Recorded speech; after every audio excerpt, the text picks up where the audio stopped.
Bonjour à tous, c'est Adrien, j'espère vraiment que vous allez bien. Aujourd'hui on se retrouve pour une toute nouvelle vidéo dans laquelle je vais vous donner une config gamer à 1000 €. Donc pour cette config gamer là, il n'y aura ni écran, ni périphérique, pas de clavier souris. Il y aura juste en soi le PC gamer, la tour, avec Windows. Et bien sûr pour un total de 1000 €. Comme je sais que 1000 € est quand même un gros budget pour la plupart d'entre vous, je referai d'autres épisodes avec des configs à 800 €, 500 €. Donc voilà, c'est pour ça, n'hésitez pas à lâcher votre meilleur like, ça me fera plaisir et ça me motivera d'autant plus pour faire les autres épisodes. Et aussi, si t'es toujours pas abonné à la chaîne, je t'invite à t'abonner en activant la cloche pour recevoir toutes les notifs. Donc c'est parti, sans plus tarder, on commence avec cette config gamer à 1000 €. On commence du coup par le processeur. J'ai donc choisi un processeur de chez AMD, j'ai pris un Ryzen 5 3600. Donc pourquoi un processeur de chez AMD? Je trouve que c'est des processeurs vraiment très performants et surtout très peu chers. Donc ce Ryzen là pourra être cadencé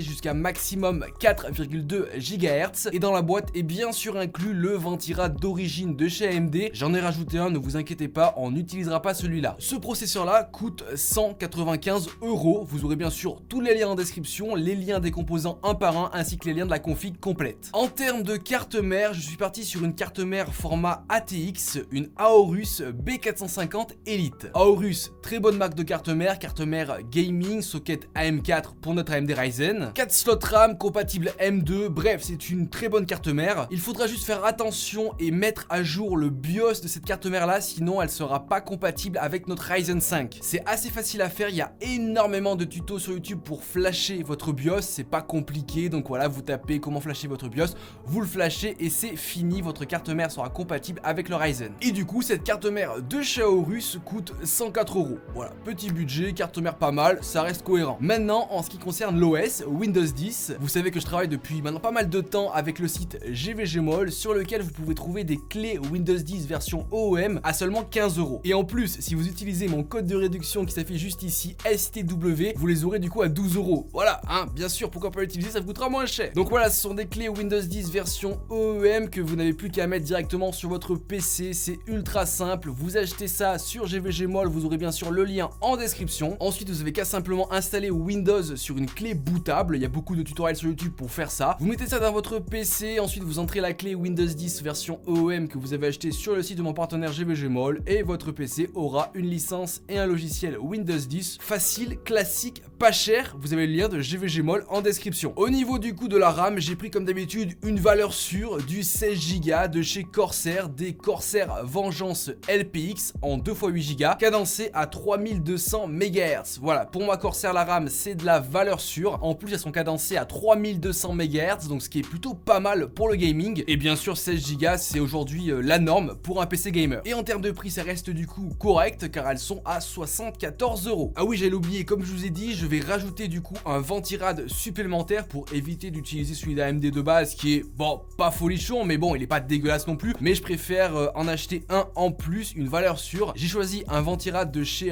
Be Quiet, c'est le Pure Rock version 2. Il coûte seulement 40 € mais il est assez puissant, plus puissant que le Ventyra de base de chez AMD, donc il refroidira bien notre Ryzen 5 et en plus il est un peu plus silencieux. Maintenant en termes de stockage, ça reste classique, combo HDD plus SSD. Donc j'ai pris un SSD de chez Western Digital de 240 Go et un HDD de 1 Tera là aussi de chez Western Digital. Au niveau du prix on est sur du 45 € pour le SSD et 48 € pour le HDD. Au niveau stockage normalement on est bon. Au niveau maintenant de la carte graphique qui est en soi le composant le plus important dans une config gamer, j'ai choisi une carte graphique de chez Gigabyte, c'est la RTX 2060 Super. Donc c'est une carte graphique version OC, overclockée, 8 Go avec un refroidissement double ventilateur. Pour moi aujourd'hui la 2060 Super reste encore une très bonne carte graphique et surtout peu cher pour ses performances. Car au niveau du prix on est sur du 434 €, ce qui reste peu cher pour les performances qu'elle délivre encore aujourd'hui. Elle nous permet de faire tourner tous les gros jeux du moment